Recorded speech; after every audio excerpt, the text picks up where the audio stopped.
Hey, hey, you know what time it is. Get into it. Get into it. Yeah.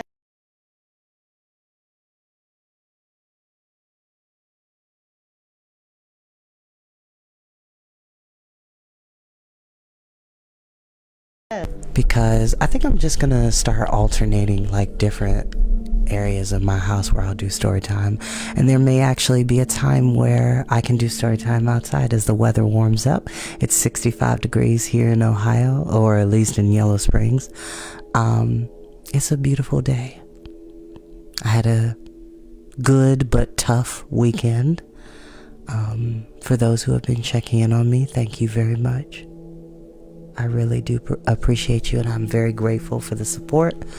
But without further ado, we're going to go ahead and get started. Like I always say, you don't have to watch these videos when they go live. You're more than welcome to watch them in your downtown nap time, max relax and chillaxing time, meantime, in between time, skiing time, study time, break time, anytime, CP time, anytime that you want to hear a highly animated voice bring you wonderful stories of magic, fantasy, science fiction, adventure, and many, many more in between. Hi, lovelies, we're back. Let's go ahead and get started. And no, I don't own the music that you're hearing in the background.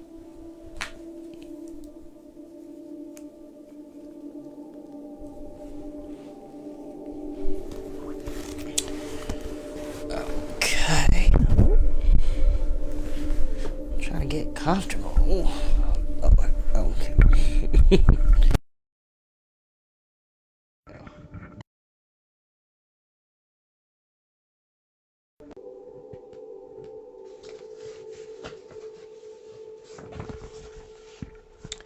Chapter 13, Darkness. In the days that followed, the companions strove to overtake the cauldron-born and again fling themselves across the path of the retreating warriors, but their progress was agonizingly slow.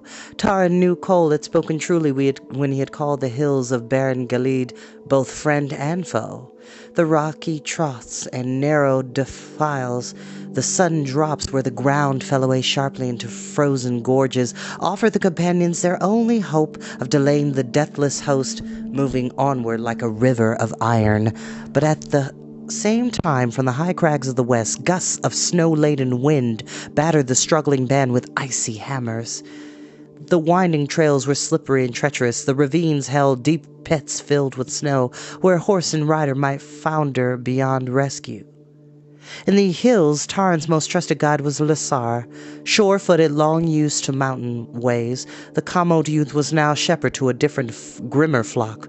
More than once, Lissar's keen senses kept the companions from the icy traps of hidden snow crevices, and he discovered pathways no other eye could see. But the progress of the ragged band was nonetheless.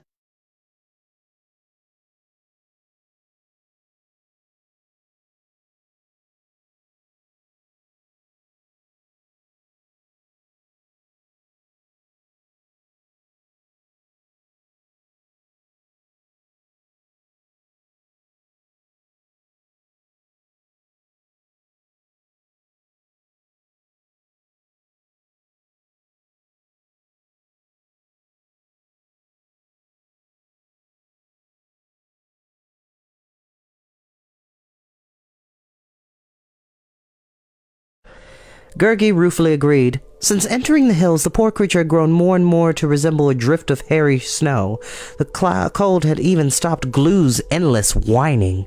The former giant pulled his hood over his face, and little could be seen of him by the frostbitten end of his flabby nose. Ilanwe, too, was unwontedly silent. Her heart, Taran knew, was as heavy as her own.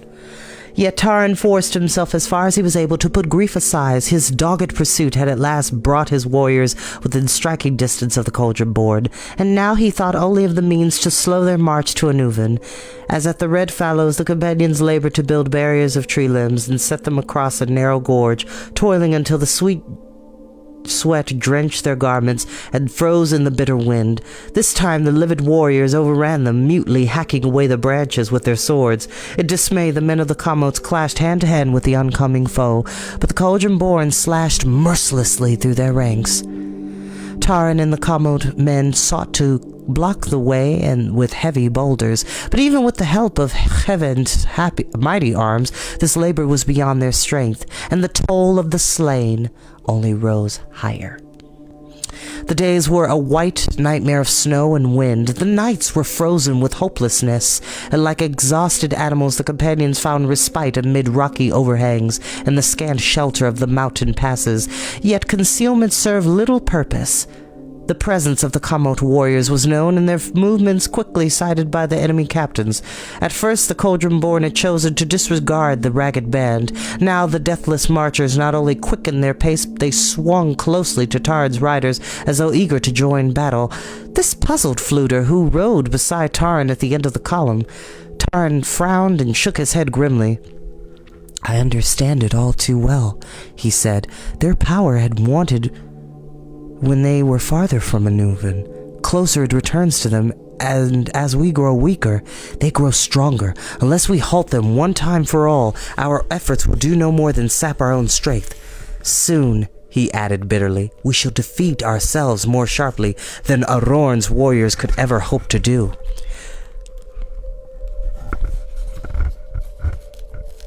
Uh-oh. Hold on.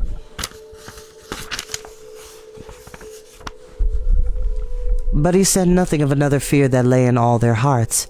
Each passing day showed more clearly the Cauldron-born returning south, away from the hills of Brangalid, and once again toward the swifter, easier way of the Red Fallows. With dour satisfaction, Taran judged this to mean the enemy still feared the pursuers, and would strive to any lengths to be rid of them. Snow fell that night, and the companions halted, blinded by the whirling flakes and by the old weariness. Before dawn, the Cauldron-born attacked their camp. At first, Taran believed only one company of the mute warriors had overrun his outposts. As the Kamot warriors sprang to arms and the terrified shriekings of horses and the clang of blades, he quickly realized the entire enemy column was splashing across his lines. He spurred Melalas into the fray. Fluter, with glue clinging to his waist, was astride Lion, who sped in great bounds to join the embattled defenders. Taran had lost sight of Eilonwy and Gurgi among the rush of warriors. Like a ruthless sword, the Cauldron-born had split the Kamot horsemen's ranks and were still streaming through unhindered, crushing all who stood against them. Now, I know you're probably thinking, how do they have the Cauldron-born when the Black Cauldron was destroyed? Listen. Once they are created, and just because the Black Cauldron was destroyed, or the Black Corction, as it was known, it's not like, let me give a good example. It's not like when in Disney Sleeping Beauty, when they slew Maleficent in her dragon form, that all the walls of thorns and every spell that she had done was broken. It doesn't necessarily work like that. So the cauldron was used to put the bodies of the dead, to reanimate them and bring them back to life so that they could not be killed in battle. So he more than likely, Arorn, Deathlord, had all these members of his army at the ready. And even after the cauldron was born, he still has them. They can't be destroyed. Unless, of course, you destroy Arorn. So we're going to see what happens next.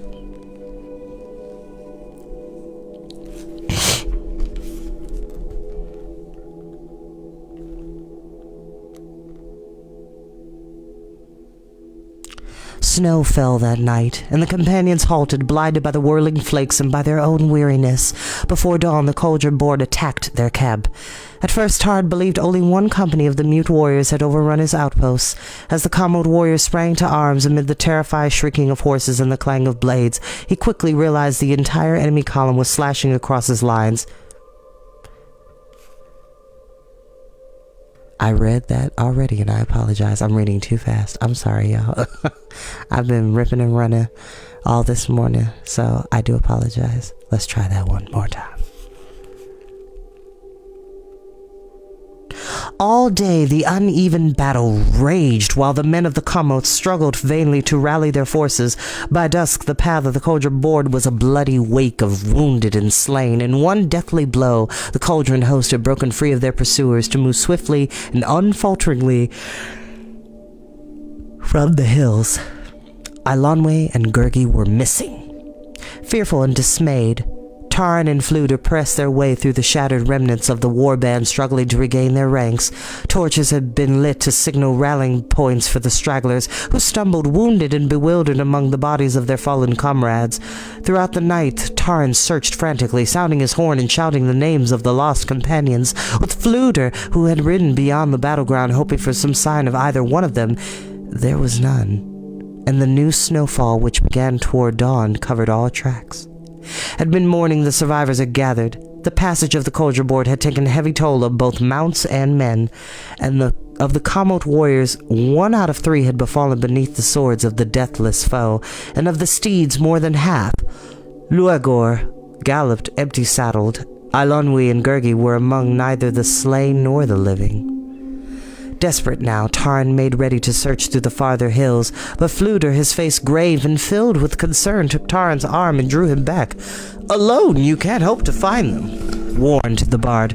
"Neither can you spare time nor men for a search party. If we're to stop those foul brutes before they reach the fallows, we shall have to move with all speed. Your Kamot friends are ready to march." "You and Lasar must lead them," Taran replied. "Once Eilonwy and Gurgi are found, we'll join you somehow. Go quickly. We shall meet soon again." The bard shook his head. "If that's your command, so be it.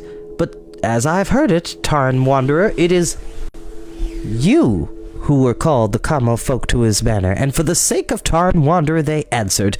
They followed where you led, for none other would they have done as much." That's called loyalty, kids. "What then?" Taran cried. "Would you have me leave Eilonwy and Gurgi in danger?" "It is a heavy choice," Fflewddur said. "Alas, none can lighten it for you." Taran did not reply. Fflewddur's words grieved him all the more because of their truth. Hevend and Lasar had asked no more than to fight at his side. Lunio had given his life at Caer Dathel. There was no Kamot warrior who had not lost kinsman or comrade. If he had left them to seek Eilonwy, would she herself deem his choice good? The horsemen awaited his orders. Melalas impatiently pawed the ground. "If Eilonwy and Gurgi are slain," Taran said in an anguished voice,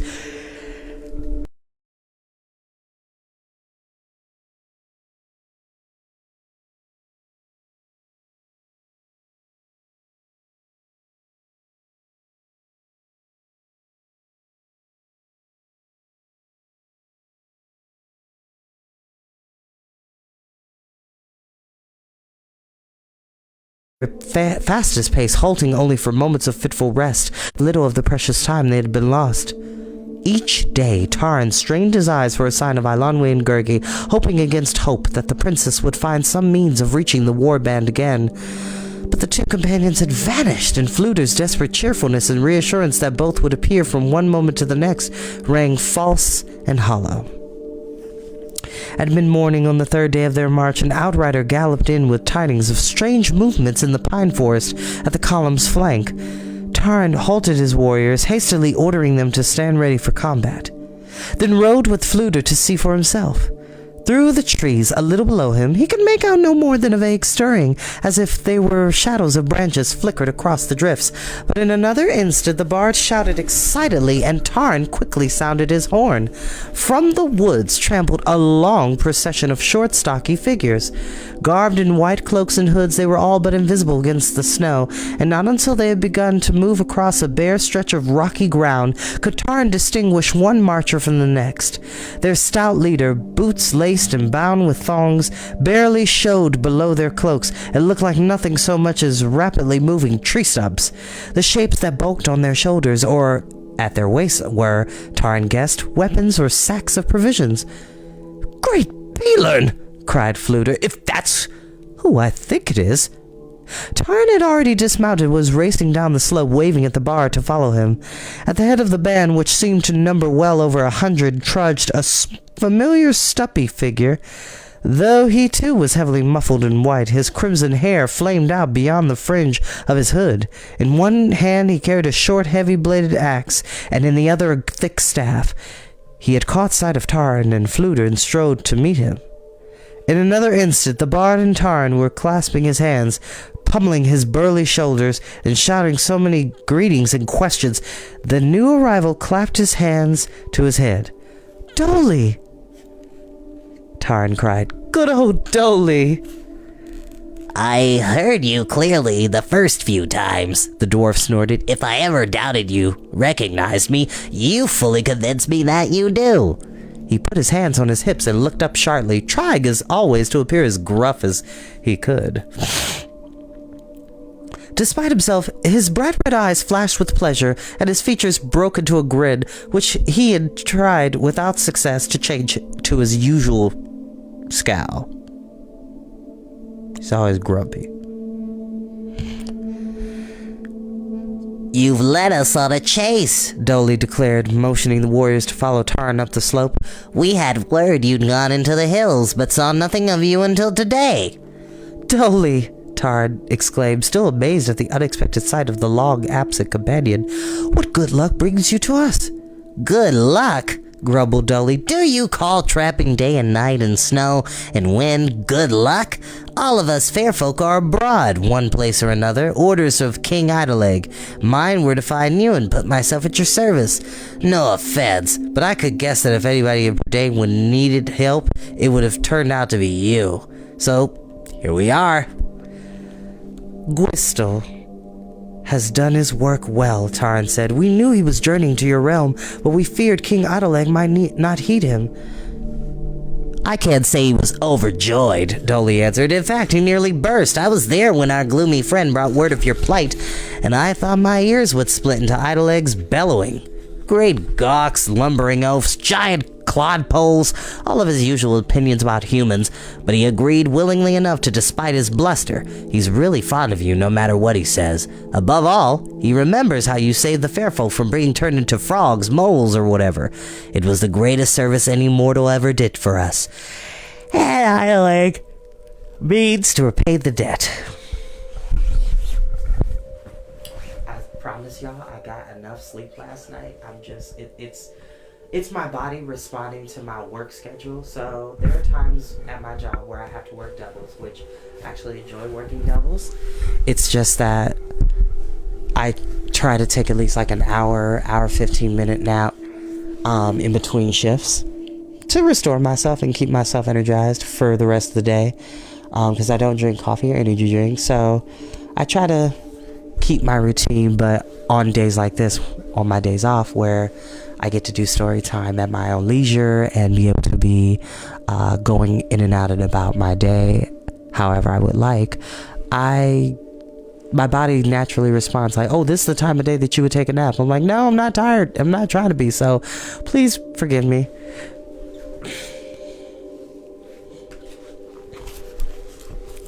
For my adults over 30, you already know what I'm talking about. Anyway. "Yes, the fair folk are on the march," Dolly continued. "Alas, we came too late to Cairdathel, but King Smoit has cause to thank us.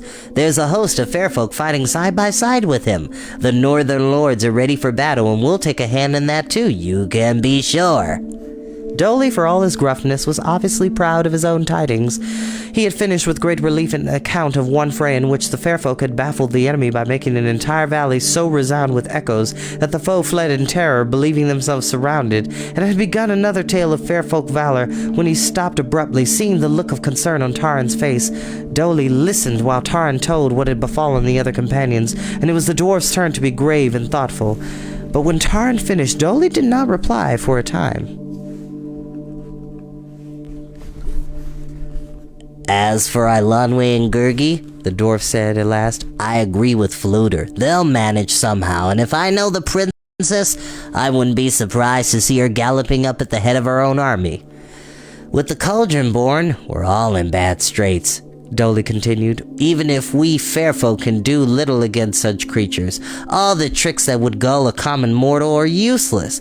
The Cauldron born aren't human. I should say they're less than human. They've no memory of what they were. No fear, no hope, nothing can touch them." The dwarf shook his head. "And I see that any victory might gain elsewhere would be wanted unless we find some way to deal with that spawn of a Nuven. Gwydion is quite right. If they aren't stopped, well, my friends, Among us will have to do it, and that's flat. By this time the Fairfolk band had reached Tarn's lines, and a murmur of wonder spread through the ranks of the Commode men. All had heard of the skills and prowess of King Idoleg's fighting forces, but none had seen them face to face. Heaven the smith marveled at their axes and short swords, pronouncing them sharper and better tempered than any he could make. For their own part, the Fairfolk seemed not the least uneasy. The tallest of Idoleg's warriors stood barely higher than Lasar's knee, but the Fairfolk soldiers looked on their human comrades with the friendly indulgence that might show to overgrown children. Dolly patted Lion's head, and the huge animal purred happily in recognition. The sight of Glue hunched on a rock and staring sourly at the new arrivals brought a cry of surprise from the crimson-haired dwarf. Whoever, or whatever is that? It's too big for a toadstool and too small for anything else. I'm glad you asked, replied Glue. It's a tale I'm sure you'll find most interesting. I was once a giant, and my present unhappy state comes no more and no less from a complete lack of concern from those— He looked dourly at Tarn and the bard, who might have been expected to show at least a little small amount of consideration. My kingdom— yes, I would appreciate if you would address me as King Glue— was the finest cavern with the finest bats on the Isle of Mona, a cavern so vast— Fluter clapped his hands to his ears. Leave off, giant! Enough! We've no time for your prattle about caverns and bats. We know you've been ill-used. You've told us so yourself. Believe me, a flam is patient, but I could find a cavern I'd pop you into and leave you there. Dolly's face had turned deeply thoughtful. Caverns? The dwarf muttered. He snapped his fingers. Caverns! Hear me well, he said quickly. No more than a day's march from here, yes! I'm sure of it. There's a Fairfolk mine. The best gems and precious stones are gone, and Idoleg's had no one working there as long as I can remember, but I think we can get into it. Of course, if we follow the main shaft, it should bring us out almost at the edge of the Red Fallows. You'll catch up with the cauldron board in no time. With all of our warriors together, That doesn't matter for the moment. We'll cross that bridge when we get to it. Dolly grinned broadly. My friends, you're with Fairfolk now. When we do something, it's done right. The first half of your worries are over. The second half, he added, might be something else again. For the first time leaving Caer Dallman, Glue appeared in good spirits. The idea of anything resembling a cavern seemed to cheer him, although the result of his improved temper was a further spat of rambling tales about his own feats as a giant. However, after a hard day and night of marching, when Dolly halted at the sheer face of a high cliff, the former giant began glancing about fearfully. His nose twitched and his eyes blinked in dismay. The entrance to the ancient mine toward which the dwarf beckoned was no more than a fissure in the rock, barely wide enough for the horses, overhung with icicles glistening like sharp teeth. No, stammered Glue. This doesn't compare with my realm on Mona, not half the size. No, you can't expect me to go stumbling around a shabby den like this. He would have drawn back had not Fluter taken him by the collar and dragged him along. Have done, giant, cried the bard, and you go with the rest of us. But Fluter himself seemed none too eager to lead Lion through the rocky crevice. A flam is vigilant, he murmured, but I've never been fond of underground passages. And all such. No luck with them. Mark my words, we'll be grubbing like moles before we're through. At the mouth of the cavern, Tarn halted. Beyond this point, there was no hope of finding Alonwe. Once more, no hope of finding, not offending. We don't want to offend the princess. Although she's said some shady stuff. She's been rude sometimes. It happens. Once more he battled the wish of his heart to seek her again before he would be forever lost to him. With all his strength he fought to wrench these thoughts from his mind, but when at last he ruthlessly forced himself to follow the bard, it was as though he had left all of himself behind. He stumbled blindly into the darkness. At Dolly's orders, the warriors had fashioned torches. These they now lit. In the flickering light, Tarn saw the dwarf had brought them into a shaft that dipped gradually downward. Its walls of living rock rose no higher than Tarn's upraised hands. Dismounted, the Commode men led their fearful Horses passed sharp outcroppings and over broken stones. This, Dolly explained, was not the mine itself, but only one of many side tunnels the fair folk had used when carrying sacks of gems above ground. And indeed, as the dwarf foretold, the passageway soon grew much wider, and the rocky ceiling soared 3 times Taran's height.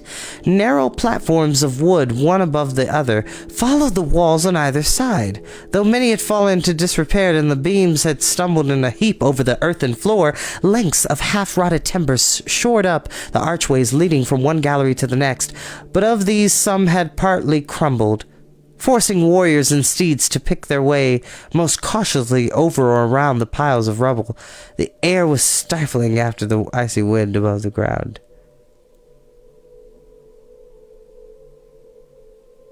And huge, hung heavy with ancient dust and decay. Echoes flitted like bats through the long abandoned chambers as the warband moved in a wavering file, with torches raised high above their heads. The twisting shadows seemed to muffle the sound of their footsteps. Only the piercing whinny of a frightened steed broke the silence.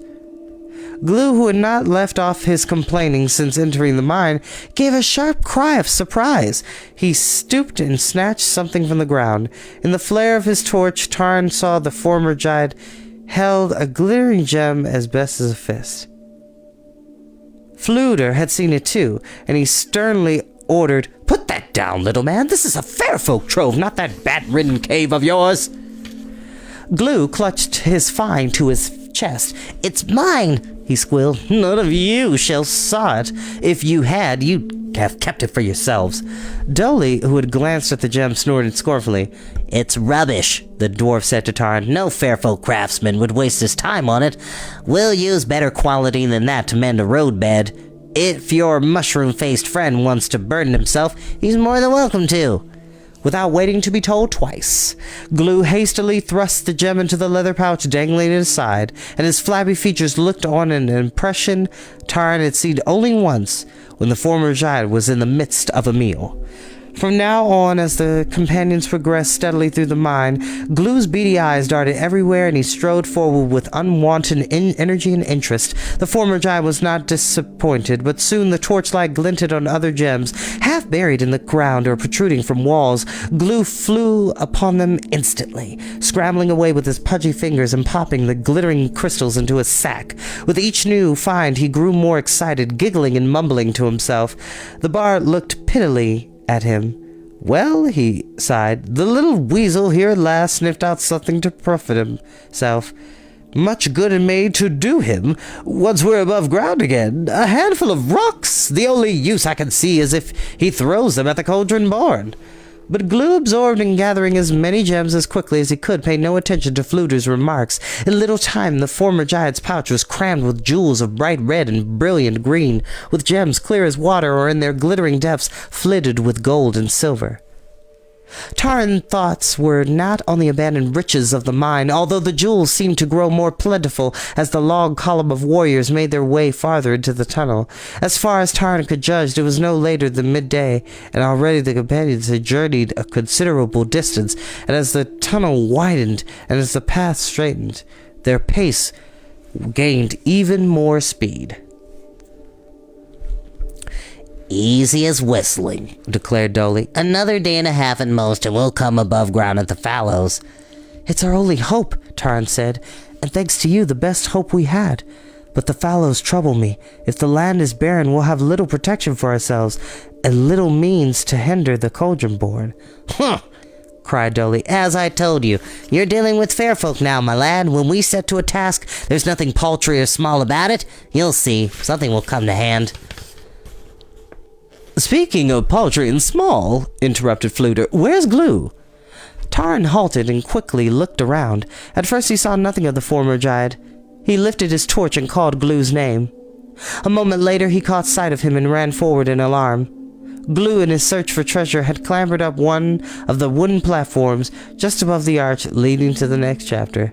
A sparkling gem as big as his own head was embodied amid the rocks. Glue, having swung precariously to a narrow ledge, was trying with all his might to dislodge it. Taran cried out to him to come down, but Glue tugged and heaved all the harder, Dropping the reins of Melalas, Tarn was about to swing up after him, but Dolly seized his arm. Don't do it, snapped the dwarf. The beams won't hold you. He whistled through his teeth and signaled two of the fair folk warriors to climb to the platform, which under Glue's furious struggle with the stone had begun to sway dangerously. Hurry, Dolly shouted. Bring that idiot over here. Just then Glue's pouch, already filled to bursting, tore apart. The gems streamed down in a glittering shower, and Glue, with a yell of dismay, spun around to clutch them. His foothold slipped.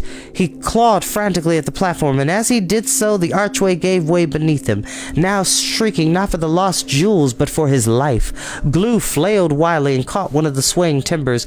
With a crash, he toppled to earth. Behind him, the archway lurched. The ceiling rumbled. Glue picked himself up and scuttled madly from the hall of falling stones. Back! Dolly shouted. Back, all of you!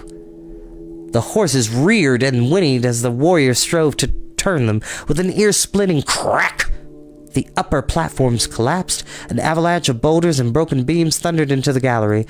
Blinding, choking dust filled the tunnel. The mine seemed to shudder altogether. Its length then settled into silent, deathly silence.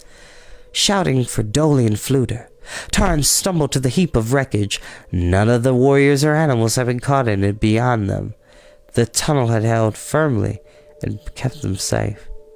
But the way forward was hopelessly blocked. Dolly had scrambled onto the heap of stones and wood and was tugging at the end of a long beam, but after a moment he stopped breathless and turned a despairing face to Tarn. It's no good, he grasped. If you want to keep on going, we'll have to dig our way through. How? Tarn asked urgently. How much time dare we lose? Dolly shook his head. Hard to say. Even with fair folk it will be a long task. Days, very likely. Who knows how far the damage has gone? He snorted angrily. You can thank that half-witted, undersized, two-legged toadstool of a giant for it. Tarn's heart sank. What then? He asked. Must we retrace our steps? From the expression on Dolly's grimy face, he feared what the dwarf's answer would be. Dolly nodded curtly. We're badly delayed no matter what, but if you want my advice, I say turn around and go back. Make our way to the fallows above ground as best we can. The whole mine is weakened now. There'll be no more cave-ins or I'll miss my guess. Next time we may not be so lucky. Lucky? Moaned the bard who had slumped down on a rock. He put his hands in his head. Days wasted! The cauldron born will be in Anuvan before we have another chance at them. The only luck that would suit me now would be to see that greedy weasel under a pile of his own worthless gems. Glue, meanwhile, had ventured to crawl from under one of the remaining platforms. His garments were torn, his pudgy face smeared with dust. Days wasted, he wailed. The cauldron born blocked up inside. But first, has any one of you stopped to consider I've just lost a fortune? My gems are gone, all of them, and you didn't even give a second thought. I call that selfish. Selfish! There's no other word for it. And that is where we will end for today. You know, Glue is giving me very much, and this is definitely showing my age, but if anybody remembers Josie and the Pussycats and like the Jetsons, Flintstones, Scooby-Doo, do y'all remember Jabberjaws? If you do remember Jabberjaws, write it in the comments, okay? Because this Glue is giving me very much Jabberjaw vibes. Yeah, there we go. Because he would always be like, no respect, no respect. And he was always just so like snarky, but he was just he was a very funny shark. He was a very funny shark. Maybe one day we'll read about Jabberjaws on here. Or Speed Buggy. That was another favorite character of mine. But without further ado, y'all, I love you very much. I'll see you next time. Bye-bye.